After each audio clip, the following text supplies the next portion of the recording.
If you are caring for someone else, whether paid or unpaid, and no matter how many hours you do it, did you realise that you may be missing out on thousands of pounds of discounts for things that you may use every day? The Able to Care podcast is proud to be sponsored by the UK's #1 carers card. Started by two best friends who recognise that carers deserve better and are 100% committed to helping to change the lives of all carers and bringing them together as a strong community. Carers Card UK provides support, recognition and rewards. It offers reassurance by providing an ID card that helps access emergency information when needed, while also unlocking discounts, a wellbeing hub, a carers circle tool and a community through their app. All of this for less than the price of a box of chocolates a year. There are discounts on gym membership, days out, electrical goods, clothing and even glasses. Let others know you care while taking a little care of yourself with an ID card you can be proud of. Visit carerscarduk.co.uk/promo code/able to care today to order yours.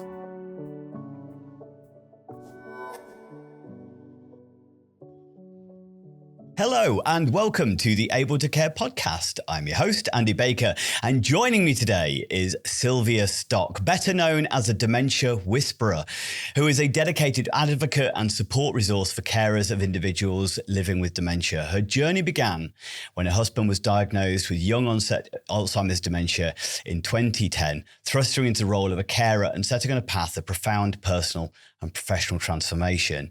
Despite having a rich background in nursing and care management, Sylvia was well equipped with knowledge and skills. However, the emotional and mental health challenges she faced during her husband's illness brought about an unexpected learning curve. Inspired by her experiences, Sylvia has written a number of books, which I have got, and developed mental health support tools specifically designed for carers, helping them navigate the unique challenges that they face. So thank you so much for joining me today, Sylvia. It's a pleasure. No, it's my pleasure to be able to do this with you, and hopefully the podcast will help many people. So obviously you've written now, I think, I've got 5 books here, but how many books have you actually done? Because I think there's others that you... Yeah, I've also, I'm about to get published. It's gone off to the publisher. The latest is The Rocky Road of Grief, and that will really finish off the Rocky Road series. Yeah. Then I've done a little book about Inner Peace, the 5 steps. You've got that there, I do think. I do, yeah? Yes. Yeah.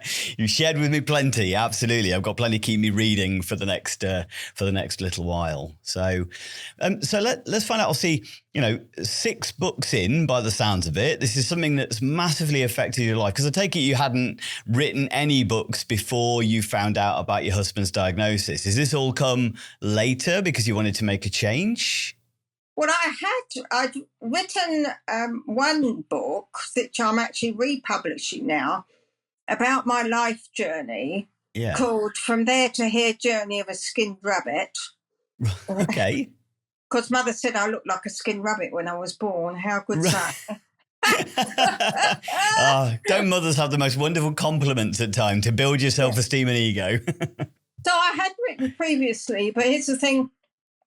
People have said to me years ago, when I tell tales about nursing, all the things that happen, make people laugh, you ought to write a book. And I said, don't talk rubbish, I said. Me write a book. And ironically, it's obviously a hidden gift deep within me, because I've never been to a writer's school. And when I actually took the Rocky Road in Autoneurons to a publisher down in Brighton, she'd had a mother who had dementia, and when she went through the script, she said, I do like your style of writing. That's good. That's and nice. I thought, and I've never been to a class in my life. Yeah. There you go. Maybe that's what it is. They're so used to reading these polished works or whatever. Maybe it's just a more natural flow and, a more conversational style. I did find that when I was kind of reading the bits that I have, you do just have, you feel like you're listening to a conversation. That's definitely how I feel like I'm kind of reading it. And that's what I wanted to create, having got my hands on a couple of books at the beginning of my journey.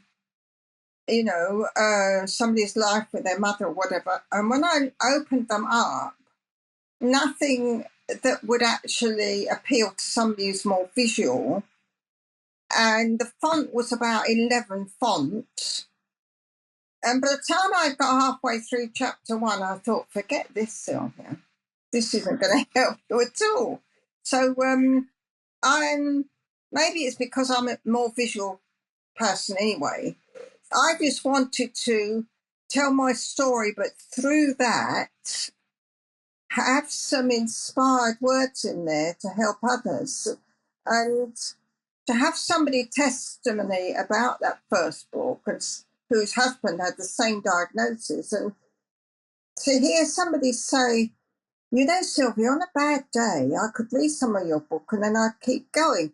And, you know, as I say, that gets you here, touches your heart. And I thought, well, if any of my books help one person, then I feel that I've achieved a purpose in life. Yeah. Yeah, that's lovely. I feel exactly the same way about my podcast and my book and stuff like that. 100%. Even if just one person listens and reads or whatever, and it can help anybody, that is a wonderful sense of purpose in life, isn't it? So that's beautiful. And obviously, it is sad though that it comes from a place of sadness in some ways, as far as you having to go down that difficult journey with your husband. So, would you mind sharing with us kind of the moments when you first realised that your husband had young onset Alzheimer's dementia? Yeah, I've got to go back before 2010 because he was a salesperson, very successful. His niche was selling kitchens to builders, and he got awards and things, and he was known. If he chose to change companies, they'd all welcome him with open arms. So, and he was very professional, and everything had to be absolutely perfect. But he started suddenly, he'd leave his diary somewhere, or he'd take the wrong file or the wrong, booklets to customers. And then he had his own barn dance band. That was fun. And I used to get phone calls from other members of the band saying, has Brian left? Oh, yeah, he left a while back. Well, he's not arrived. And then he began to stumble through calling the barn dancers. And so then the band used to try and cover up for him. But you see, like many people with dementia and Alzheimer's, it's very interesting how something there in their brain seems to cover up things, which then you end up rationalising what's going on until things really get to a point where you know there's something going on. And I used to sneak out to like an Alzheimer's support group locally, which I have to say wasn't a great deal of help, certainly emotionally. And that's why I've got Dementia Whisperer, because I found that, especially I suppose because of a nursing background, and I've been there, done it, T-shirt, video and everything, run a care home. And then to sit there and just have some consultant standing up and telling you, well, of course, you have to face this, and then the time will come where they're doubly incontinent, and blah, blah, blah. And I'm thinking, I haven't come here for that. I've come here to get some emotional help through this pre-diagnosis period. So I feel for people that even are in pre-diagnosis period, because that was tough for me. And yet, when the day came and he had to be diagnosed, I knew what he was going to be diagnosed with, and yet it was still traumatic. But it's those early days, and suddenly he'd struggle with cutting the grass. He couldn't get the lawnmower to work, so neighbour had to come and help. But he would not admit he'd got issues. So it's the very early days that I think people can have real challenges. And that's the pain of watching somebody that you know's got problems, but you can't do anything about it. You can't even get them to the doctor. Or if they go to the doctor, because he had a doctor that said to him, well, there's nothing wrong with you. Your memory's no worse than mine. And I'm thinking, hang on a sec. So those early days were probably in some ways some of the worst, I think. While especially when you've got a background like mine, you know darn well that at some point they're going to be diagnosed with something. I suppose there's an element there, and please correct me if I've got it kind of inaccurate. There's almost you starting the grieving process before they can, because you're aware of it, even though they're not, but you're kind of having to deal with that and almost feel like you're hiding something from them. That must be emotionally quite challenging. It's almost like keeping a secret from the most important person in the world in some ways. Is that kind of how it felt? Yes, especially when I would sneak off to go to this group when he got something else on, because you almost feel it's like living a lie, really. And then even when they are initially diagnosed, and his reaction was, oh, well, I'm fit and healthy, I just have to get on with it. So then you've got that dilemma of trying to keep life normal, while inside you're really hurting as you're trying to get them through that stage where they can still do things. You've got to be patient, and you daren't tell them that maybe they need some help. Worst thing you can do, because they die. So yes, this is the thing with the dementias, and especially Alzheimer's. It's quite a unique form of dementia. It's the fact that you're trying to live a double life with them, really. Right. A life of what would have been normality, whilst in the back of your head, you know darn well you've got to be on your toes for every second. Yeah. I remember a woman on local radio. I thought, oh, I must listen to this. She was talking to the presenter. She said, the best way to deal with Alzheimer's is to pretend it's not happening. And I thought, oh, that's pretty cool. We'll see how that works. Right. So your brain switches off then totally to the diagnosis. So you carry on life as normal until one day you get caught out. And their behaviour. So it's like you're trying to juggle a normality mindset along with a switch in the back of your brain ready to turn on when you need to. Yeah.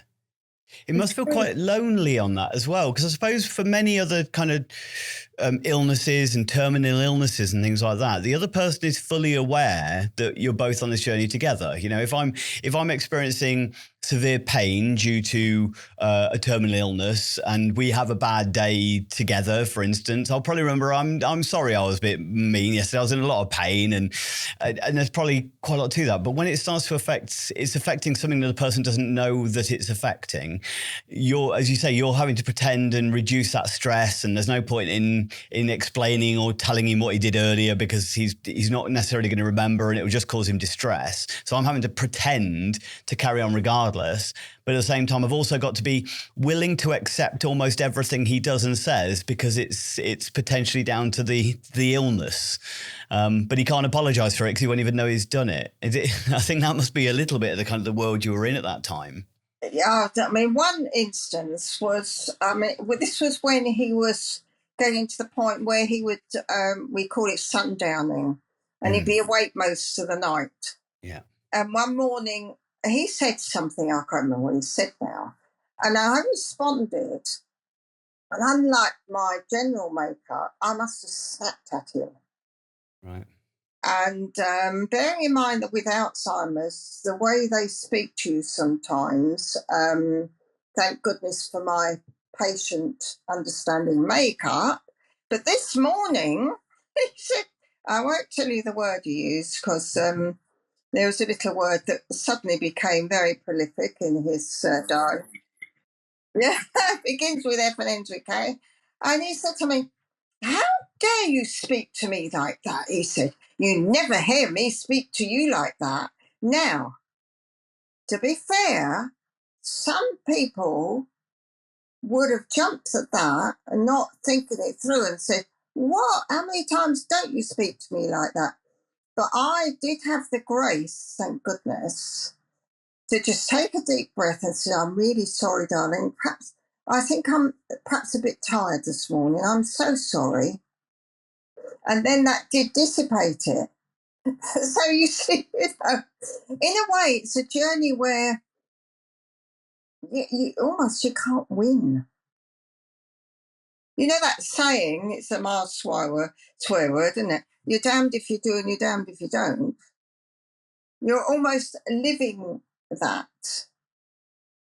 You know, because ironically, Alzheimer's do really get into denial. And the other thing with dementia is how they cover things up. We'd go shopping to our local Morrison's, and luckily he had a bright green zipper jacket he used to like with wear all the time. And then suddenly he's gone. And I'd be looking for him and saying to people, have you seen a chap with a green zipper jacket wandering around Morrison's? Because that's my husband. And when I find him, oh, there you are. I've been looking for you. Oh, well, he said, I was just having a browse. And I'm thinking, you're a lying toad. Yeah. But it's amazing how the brain kind of rationalizes to itself that he would have gone, why am I here? Well, I must have just been browsing. So it kind of fills in the gaps. And I think keeping that patience, as you said there, your instinct would be to snap. 100%, like to snap back and go, well, you do that. Well, you shouldn't have done that. But as you said, because all it's going to do is then make you feel guilty afterwards. Nothing good comes from it. You're never going to win the argument, as you said. I always tell carers, if you ever catch a colleague arguing with somebody living with dementia, turn them towards a wall and encourage them to carry on. Because it won't get you anywhere. You've just got to go with where they are at that moment. Whether it resonates with you or not is irrelevant. You've got to be where they are in the moment. And for some people, particularly if maybe they've got a more controlling fix-it makeup, that is difficult. I've been blessed all my life to be somebody who likes to look behind something that's going on, understand people rather than retaliate. And that's been my saving grace, if I'm honest, because there would have been many a row in the early stages if I didn't have the makeup that I have, and possibly also the professional knowledge. But I want to say here, it doesn't matter what knowledge you've got, even a degree in dementia now, or your professional background, you run a care home, whatever. When you're suddenly the other side of the fence, it's a different story. It's a wake-up call. And hopefully, like I've chosen to do, you can learn something through that then you can help others. I take it you've worked with quite a few people who maybe don't have your predisposition and your ability to stay calm. They are maybe a little bit more combative and stuff. Have you worked with families where you've had to kind of help them to overcome that dynamic that maybe they've always been a bit bickery with their partner anyway? Have you helped people through that a little bit? Yeah, let's say you try to. Because very often people who've got that makeup, it ties in with maybe they've got a bit of a controlling mechanism going on. And they want to do their dementia journey in a way that fits into their little box. Well, I'm sorry, folks. You've got to move into their box to deal with it. I mean, I remember trying to help the wife of somebody who'd actually come into the care home where Brian was, and listened to her for, I think, 2 hours I had with her. And she just she was, in a way, that makeup then heavily goes into maybe a denial aspect as well. Because her husband, who was diagnosed with Alzheimer's, lovely chap, we had a great time chatting, because we chatted within the remits of where he was at and what was priority for him. Whereas the wife was trying to bring him back into her reality. So therefore, she would be bickering at him. And it's very difficult for people that have got a very rigid way of looking at life and living life. And so because they don't really want to accept what's going on and the changes, and they don't want to adjust, I've talked about the 3 A's of caring, where you acknowledge what's going on, you then have to accept that, and then you adjust accordingly. Now, that could be a game you play every 5 minutes through the day. And that is key, really, to walking the journey. You're always adjusting. You've got to always be on your guard, and that is challenging. That is tiring. I suppose that's where you need support, isn't it? That's where you need the help. Like, as you said, going to that group, but getting nothing but here's the facts of the situation. You didn't get the emotional support. But for people who it is, you've got to hold it in. There's no point in arguing with your partner because you just feel guilty and living negative. But you have to vent that somewhere. You have to get it out somewhere. So what That's right. Yeah. I mean, for me, if I'm honest, what I used to do, and one day I actually had to say to Brian, give me 5 minutes and I'll be back as your really loving wife. And I was sort of up to here with it.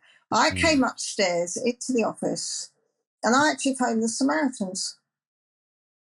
Said, I just need to vent for 5 minutes. Then I can go back and be the wife I need to be for my husband who's got Alzheimer's. Yeah. And I think a lot of people will end up retaliating and creating a situation of arguments and even physical violence because it's all stuffed in here. Yeah. And they've nowhere to vent it. Yeah. That's interesting. That's actually quite a good tip as far as the using of Samaritans, because I think most people think about that for more kind of severe mental health issues and things like that. That's where the Samaritans number pops up if you Google anything around that. When I'm doing sometimes research online, I think Google worries about me sometimes for some of the stuff that I search. So I get the kind of Samaritans. I don't think I ever would have thought of it just going, who can I talk to if I'm slightly unfriended, or I don't want to put this on my children or anything like that? Who can I just talk to vent for 5 minutes without having necessarily pay for a therapist? Well, you see, I suppose, again, with my background, aware of the Samaritans, and something that I've said to many a person is Samaritans isn't just there in the UK if you're about to jump off Beachy Head. Yeah. They are a listening organisation, no matter what. And they were amazing. And they did say to me, if any time you need a listening ear, Sylvia, that's what we're here for. Yeah, that's fantastic. That's really good advice. And that's worthwhile making people aware of. So do you think having the knowledge that you had, you've mentioned it a couple of times, to be fair, that you think it really did help you, especially in pre-diagnosis, that you were aware of things not being right before they got there. But was there anything about knowing this stuff that actually made it harder in some ways? I suppose in a way, yes, because you are automatically so aware of it, whereas somebody who hasn't got the professional knowledge will themselves just be putting it down to some silly thing, oh, they're just getting a bit daft or whatever, whereas, and then also there is the dilemma of, because of your professional knowledge, you're on this sort of seesaw, really, of what's going on, and you do know deep down they've got this diagnosis pending, and yet at the same time you're thinking, yeah, but hang on a sec, am I over-exaggerating this? Because I have knowledge and looking into things that aren't really relevant. So you're sort of juggling. And and when I think people have said, well, of course you've got professional knowledge, blah, blah. No, that's irrelevant when you're on the journey. Totally irrelevant, because you haven't got that professional sort of mask of knowledge in that, like any form of nursing or caring you're doing. Suddenly you are vulnerable. And for some people to suddenly have to be vulnerable, that in itself is a big thing to accept.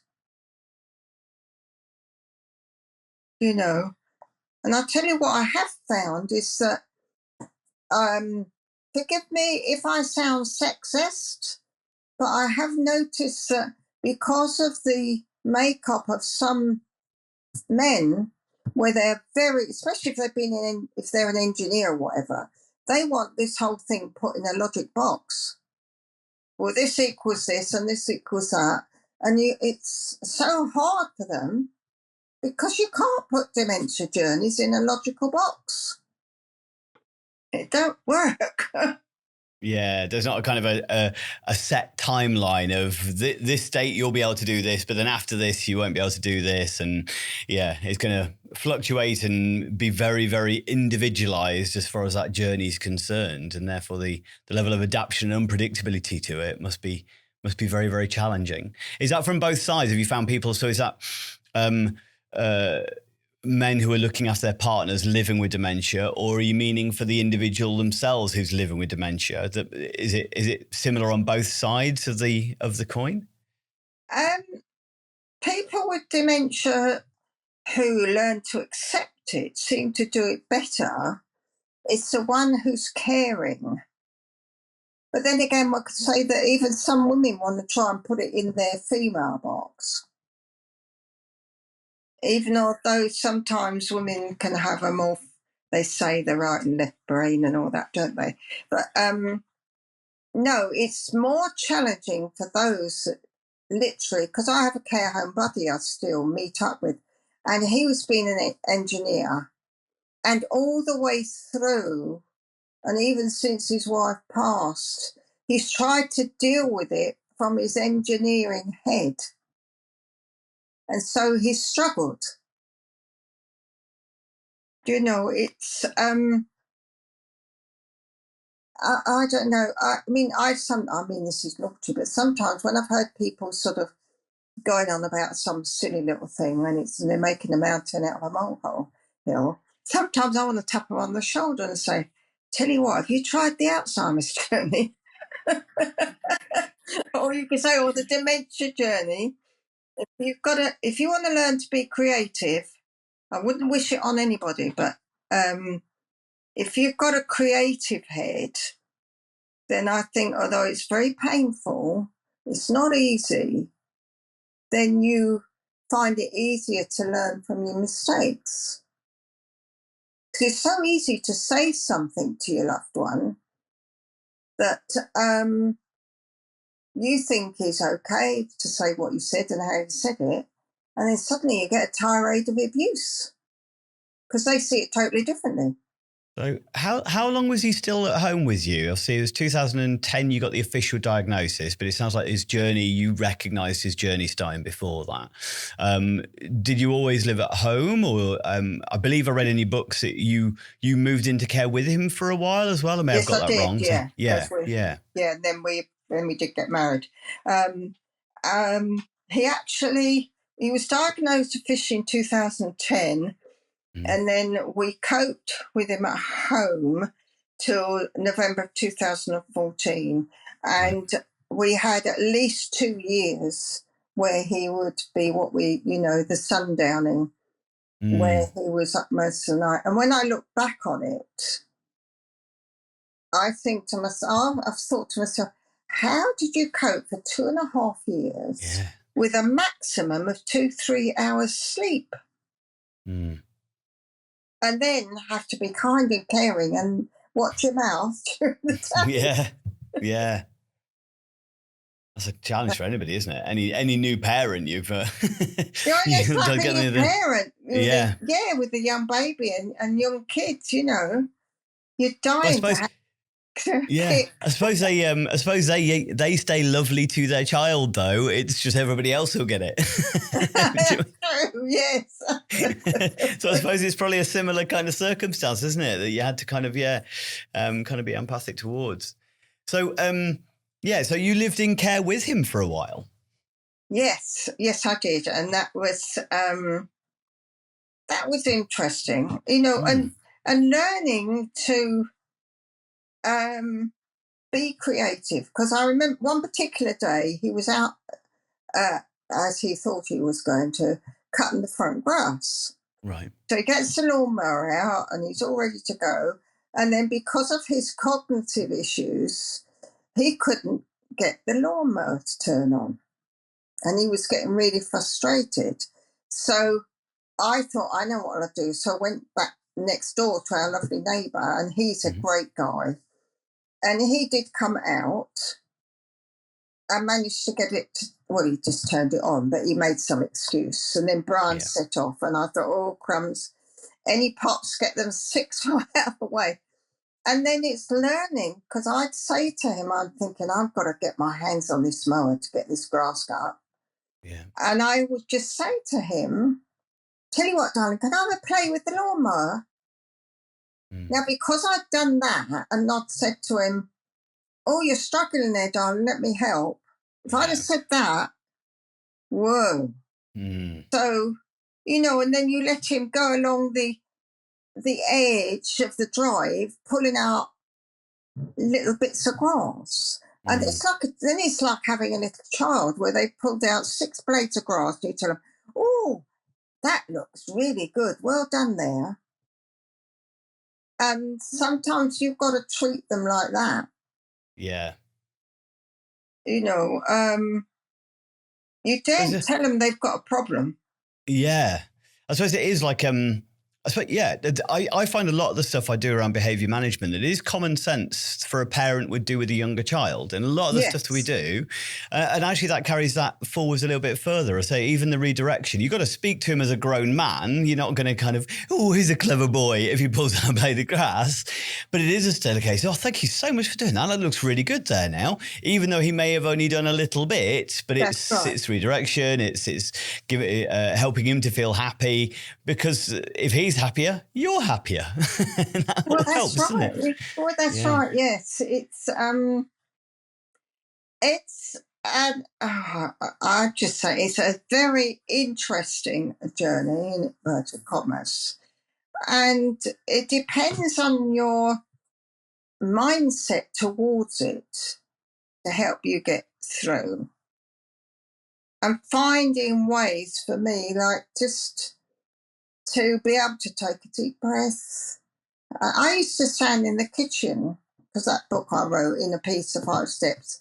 And the day would be going quite pear-shaped, but I'd stand at the kitchen sink and I'd be saying, I choose peace. All is well in my world. To get myself in that inner state of knowing that I can be at peace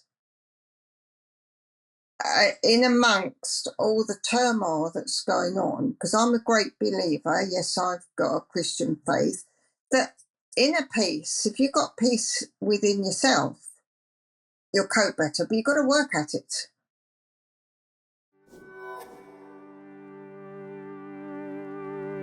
Let me ask you a question. Do you ever find the pressures of supporting, teaching, or caring for someone else overwhelming and wish you had access to more support and information?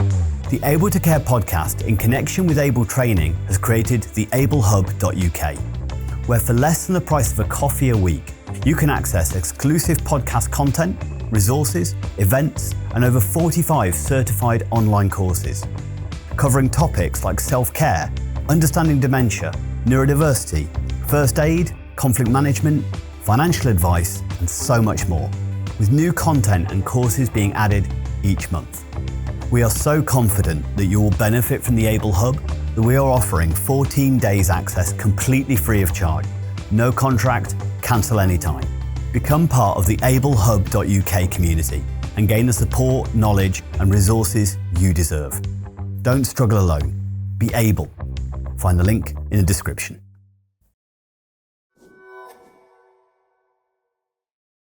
There's a few things that I read in your book that I think would trouble. There was one particular story I read in there as I was going through it. I think it was when, I don't think you were living in the home at this particular time, but I think your husband still was in the home. And there's a story about him building an attachment with one of the other residents of the home. And I think it was I was going to say young lady then, but I shouldn't imagine she was a young lady. Oh, I know. Yes, that story. Yeah. And walking along hand in hand and things like that. And obviously you went over and you didn't kind of really, condemn or anything like that. But I think there was a little bit of kind of, oh, who's this woman approaching me? But as soon as you sort of said, hi, nice to meet you, I'm his wife, and it was all very friendly. And then her husband came. But I know there is people out there who've experienced a similar thing where obviously when you move into, for individuals who move into care, they're still looking for connections. They sometimes don't always remember who their partner is. So anybody looks similar or acts in a similar way may trigger some kind of emotional connection or attachment.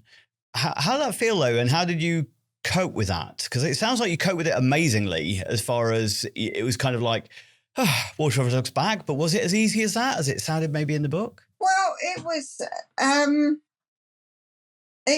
there could have been a little bit of me. What's he doing walking around holding Emma's hand? But then I suppose, again, my background knows they do that. And so that was why I just said to her, oh, hello, I'm Brian's wife. This is Sylvia, Brian's wife. And then her husband came in and we then became care home buddies and we still meet up for cups of tea and that. And he came in and then he said, yes, and I'm her husband. And it dissipated the whole thing. And then actually the four of us, well, Emma could communicate that, we almost became a little, a group of friends really. And Brian and Mama, they got on really well. And even when she couldn't communicate, I'd go in and her face would light up. So although it was an interesting thing, I thought, then there's that instinctive, hang on a sec, I'm his wife. And then you just let that go. Because you know it's going to happen. Well, I suppose the knowledge that you have and the experience you have is where you kind of are able to go, yeah, that's normal, that's going to happen, and allow you to prepare for it and not personalize it, which I think most people would as well, and find that quite difficult. And so maybe that pre-warned is pre-armed, I suppose, isn't it? And maybe that's where the importance of having somebody to kind of guide you through. Is that kind of how you help people when you're doing your dementia whispering? I'm assuming you're kind of helping families and stuff to cope with, look, this is the kind of stuff you're going to find. Here's how you deal with it, this is how I dealt with it. And if, take this on board, it might help. I mean, like, for example, I was called into the nurse's office one day. Some people would probably be really distraught about this. Because I was told that, Sylvia, sorry to have to say this, but we now have to have just male carers for Brian because he was touching up the girls. I thought, I know you used to like women, but I thought, it could only be my husband. So, and then, there's all sorts of little things that you've just got to take it on the chin.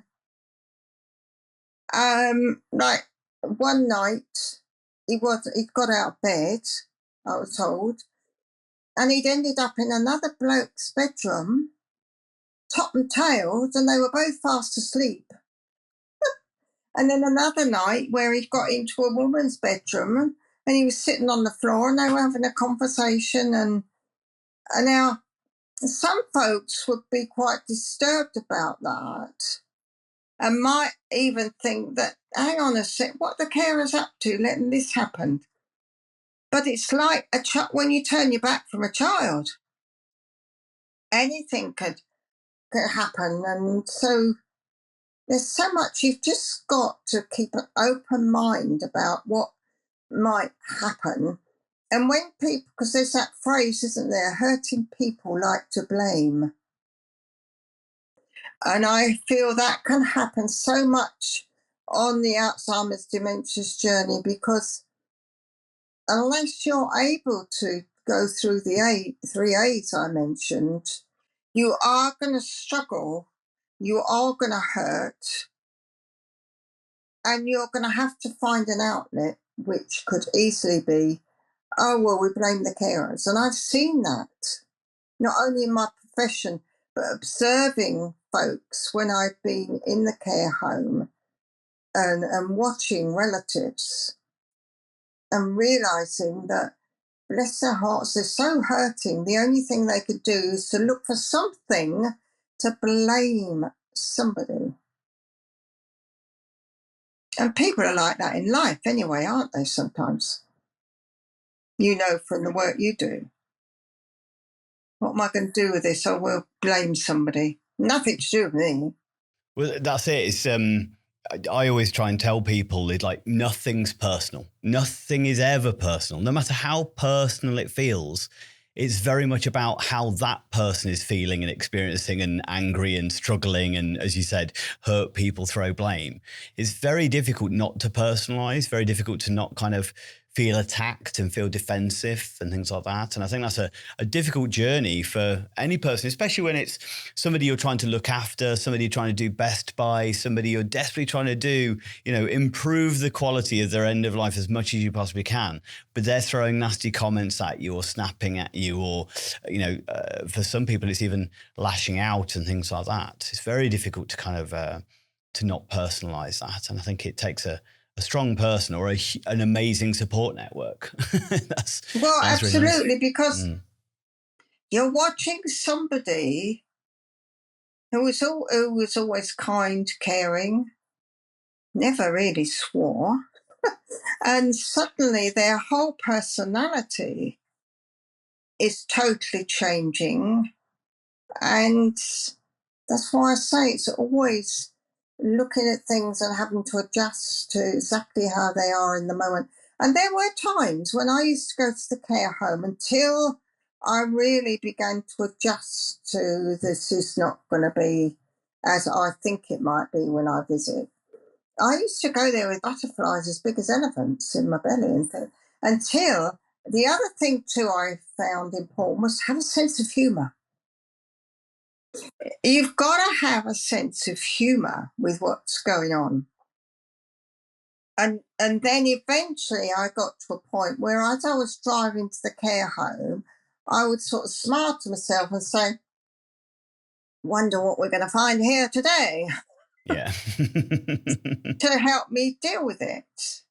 So it does sound like, did you have this mindset before? Is that it, or did you have to develop it over a period of time, or have you done it like after the fact? Is it, because it definitely feels like you've really got some strong philosophies, and sounds like you had moments where they were there at the forefront of your mind, but you must have learned some of this along the way or in post reflection. Oh yeah, over time, I aside of my Christian faith, which does give you a foundation for having, a way of dealing with things, I did do a lot of personal development, the Tony Robbins and others, and really realised the power of the mind.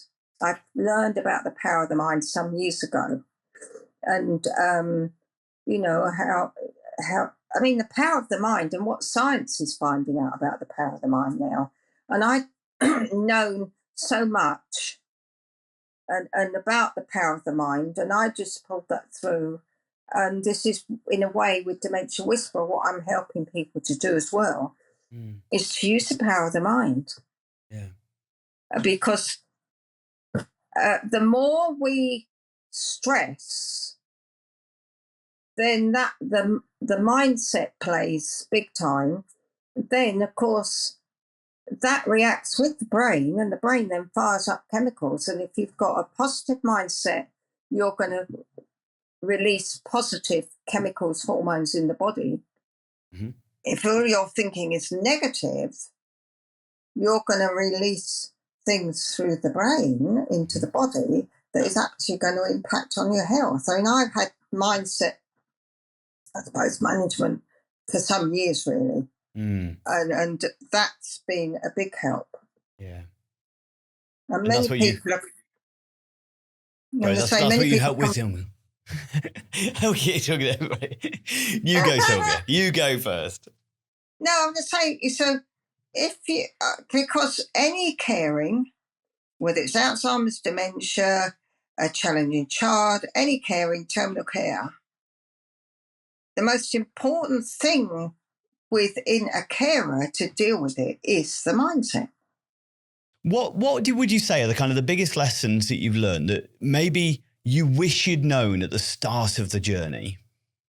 Wow. I think I would wish that I'd known that I wasn't going to know what was before me.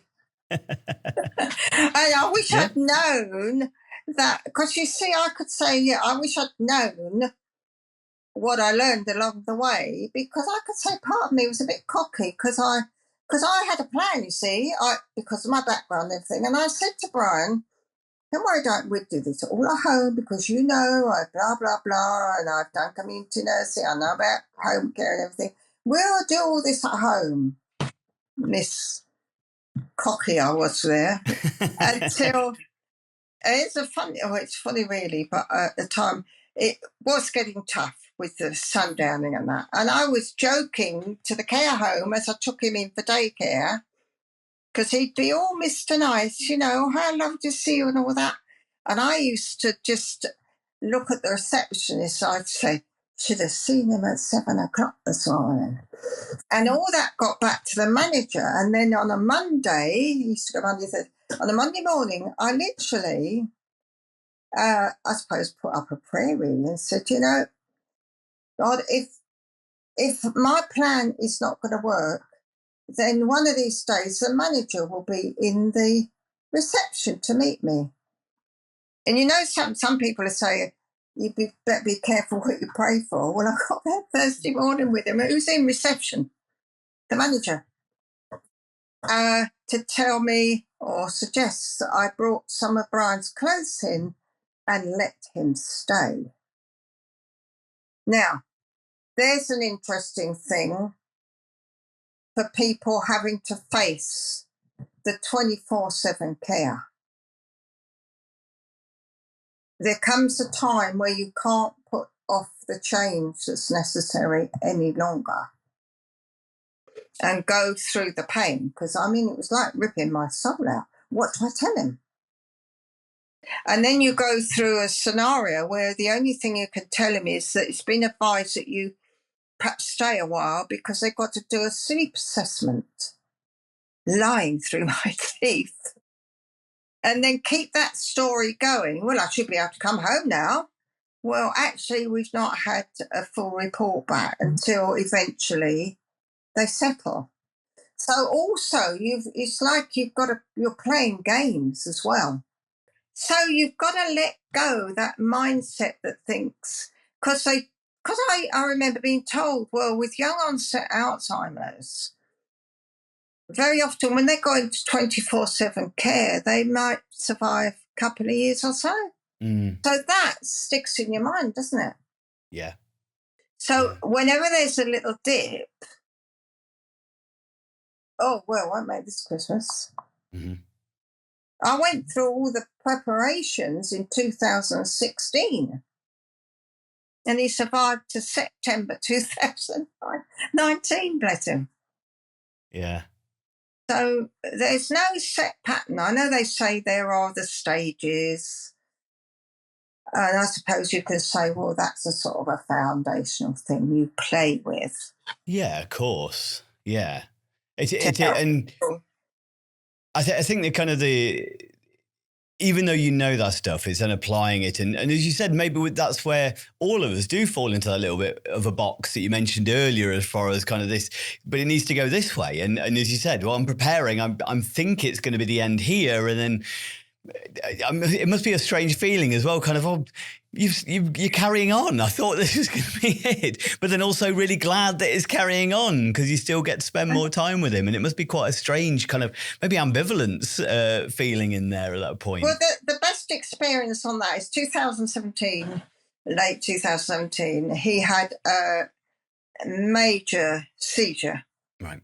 And ended up in casualty on a Sunday, and we went through all it, and we did get him back to the care home, and he was pretty poorly. So on the Monday morning, his favourite cousins, we were ready for him to go, and the manager said, "Would you like him to have the priest come and say a prayer and do the last rites?" I said, "Oh yes, please." Mm. The priest came, did his amazing prayer and everything. Now, beat this. Never mind a prayer, the last rites. It was a miracle prayer because by the Friday, he was back to where he was been at, and he was communicating better. And with Buddy and wife and favourite cousins, we had a Christmas tea party, and they'd laid up all a lovely trolley and everything. And his favourite cousin's husband was all he was doing. He was sitting there and he kept saying, "I can't believe this. I really can't believe this." Because there was Brian. He was at death's door 4 weeks before. But there he was sitting, almost communicating really well, stuffing his face with chocolate cake and everything. And it was like, I can't, is this really happening? Yeah. And then he lives another 2 years. So, yes. Stubborn by the sounds of it. Very stubborn. Yeah, I'm not going yet. Yeah. So you've got to be prepared for anything. I think it's always an important question. I always feel like needs to be asked as well. And I don't know whether it's the easiest one to kind of answer because there's always this perspective that obviously dementia is a negative kind of thing. But was there any kind of, you mentioned that it was lovely to hear you kind of laughing about that situation. It's in some ways kind of morbid, but you said you've got to kind of have that sense of humor and kind of, can you believe it? It's, we've prepared for this and then he's having one of the best days ever. Was there any nice things as far as the dementia journey is concerned in relation to the relationship with your husband? Yeah, I mean, in the very, very early days, we still had holidays and things. And even when he was in the care home, he was Mr. Popular.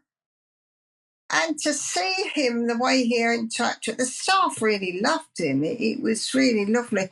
And he would go around and talk to everybody and the other residents and that. It was a joy to see him still being Mr. Popular like he was with barn dancing and being gregarious, and then with the singing, to see him enjoying the singing because of his music and everything. And he was so popular in there, and that made it lovely for me to see him being Mr. Popular with everybody. And when he first went in, one relative said to me, "Oh, that's your husband, he's a resident." I said, "Yeah." "Oh, well, he goes round, he talks to everybody. We thought perhaps he was part of the staff." Amazing, that's wonderful. And he never lost, even though he had his moments, I still felt he always showed how much he loved me through it all. That's lovely. And that's special. It is. It really is. And you know what? It's lovely. And I could sort of see how much you lit up there when you were talking about those happy times. And I think probably there was probably as many difficult times and challenging times as there was happy times. And I think it's so easy for some people to kind of get caught up on all the challenges, all the losses, all the things that he can't do anymore, or the things he, I mean, though you said it was lovely that he still called your name, but even if you'd been called, if you did have children in your daughter's name, it's still the case, but he still remembers my daughter. He still remembers that connection. It's still there. I think, again, it's coming back to that mindset that you've spoken of, as far as the finding the blessing within the negative, finding the positive when there doesn't seem to be any. And that's definitely something that comes through in waves from you, Sylvia, as far as the way you approach life and look at life. And obviously, have you managed your journey as well? So I think that's definitely something inspirational that people listening could try and take forward. And that's right. So Dementia Whisperer really is about helping people do any caring journey, especially dementias, in a better way. Yeah. So that they can see those little moments of joy in amongst all the turmoil. But that's how I live life anyway. Yeah. Yeah. I could tell that. I could tell that. Sylvia. Because, come on, for me, it's like, come on, folks in the West, no matter what's going on, we wake up in a bed, in a house. Mm-hmm. We do have food. Mm-hmm. No matter what. I mean, of course, we know there's abject poverty, but just being grateful for. There's so much to be grateful for. I heard the other day, actually, which was a stark reminder on exactly that for me, which was, so it said, you don't need to go back that far before having a hot shower was an absolute novelty. And now most of us just get up in the morning and go and have a hot shower. And most of us love a shower. We thoroughly enjoy a shower, but we just take it for granted as going, well, shouldn't we just have a shower? But it's still a very, very relatively new thing as far as, the grand scheme of things, perspective again, coming into play, and being able to just, even if that 2 minutes you have in the shower going, isn't this amazing? The fact that I can do this is amazing. Well, I know, and I've had the house refurbed since he passed away, and I've got one of these. I think it's called an aqua laser shower. Oh, and that it's digital and. Okay, yeah, I can mean. And it's a bit like having these power showers in hotels. It's like, oh, Is it part massage, part steam, part everything? Yeah. Nice. You think, whoa, then so be thankful that we can turn taps on and get water. Yeah, absolutely. And if we can look at anything that's going on in life, and we're talking about dementias and that here, and just find, one little thing. Even like for Brian, it would be, well, he always enjoyed his food. And then if we went out for a meal, it did mean a bit of a challenge for me, but took it on. I would quietly talk to the waiter and waitress. And if he was going to have a steak or gammon, egg and chips, I'd say, can you cut his meat up before it comes to the table? So then you don't have the embarrassment, and can we have a few more serviettes? So because of his visual cortex, and then it's like I'd put extra serviettes where I was sitting and where he was sitting, so that he didn't feel that he was different. Really good. That's really good. That's I love to hear about the preventative, proactive strategies rather than the disconnect, the challenge, the argument, by knowing this is going to happen. I'm going to have to cut his food up because he struggles, but he doesn't like me doing that. So if I can have it brought out before, that's spot on. And it's just it's having a forethought, isn't it? It's having that ability to learn from previous experiences and kind of grow and move forward with that. And that's right, because it's like in the very early days, he still could manage to get his payment card out and pay for shopping. But it was a case of how long have you got? But you didn't dare say, oh, let me help you with that, because that would trigger. And, in the supermarkets, I mean, it was, you've got to have a laugh about it, really. You'd be there and there'd be a queue behind you, and there's Brian struggling. And you know what people are like in supermarket queues, for goodness sake, can't you hurry up and get I'm patient.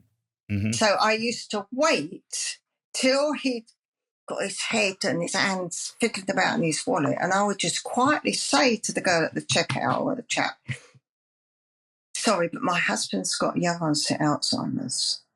As the person behind me would hear that, and if you saw the change in people's attitude throughout the queue. So, so there's lots of things. And also appreciating that people do understand, they will help. Like, we went down to Portsmouth Harbour. He has to go to the gents. And I'm thinking, right, okay, he should be out by now. And then in the end, you've got to, ask, have you seen a chap as he's sitting there in his green zipper jacket? And then to security say, look, I need a favour. Could you go in the gents? My husband, he's got a young onset Alzheimer's, which in a way is part of your acceptance, isn't it? When you've got to do this, you've got to accept. And I'd say to him, could you actually make sure he comes out, but without him knowing that you're helping him? And it would happen. And so I think a lot of people's reaction on the journey with their loved one is because they're actually trying to stay in denial themselves, which blocks any creativity, doesn't it? Because you won't accept. There were some great little stories at the end there, Sylvia. I really enjoyed some of those. There were great little tactics and tools and stuff that, again, I like the creativity approach. That's definitely something that, we have in... I know I've used, I talk about in my behavior management stuff, but there were some lovely little examples there. So thank you so much for sharing those. They're really good. So I take it a lot of those stories are in your books as well. Yes, the Rocky Road series. Yes, and that's it. And I love Rocky Road as a pudding, so that also, I know that's not what it means. But that's what, every time I read the cover of your book, I feel a little hungry because I love Rocky Road, but I know it's a different Rocky Road you're talking about. But yeah, so we'll obviously put a link in the bio to your website where people can purchase the books and things like that. I know you're going to be having a conversation with one of my trainers as well, related to some stuff that you're going to be doing, because as you mentioned, as far as your faith's been very important to you on the journey, and therefore I've got a trainer who's also heavily Christian and really trying to raise awareness about dementia in churches. So I know that you're having some conversations together as well, aren't you? So that's going to be exciting for you both. That's very important. Yeah. That is very important. I'm looking forward to that. Yeah. It's been a joy to have this time together, and it's been wonderful. I enjoyed chatting first time we got together, and it's been lovely having a bit of extra time today. So it's been really, really lovely. Thank you so much for your time, Sylvia. And thank you for coming on. So for all you out there who are listening or watching, if you found anything on today's episode useful or resonated with you, please like, comment and share. Do go into the notes and find out some details about Sylvia and the Dementia Whisperer work that she does. And obviously reach out if it's something you feel could benefit you, your family, or somebody you care about. But otherwise, thank you very much. My pleasure. Enjoyed it. Have you ever encountered an adult or child's behaviour that has felt difficult, overwhelming, or challenging? Have you sometimes felt at a loss of what to do, or know that you didn't handle it quite right? People are complex and unpredictable, and their behaviour can be like the weather.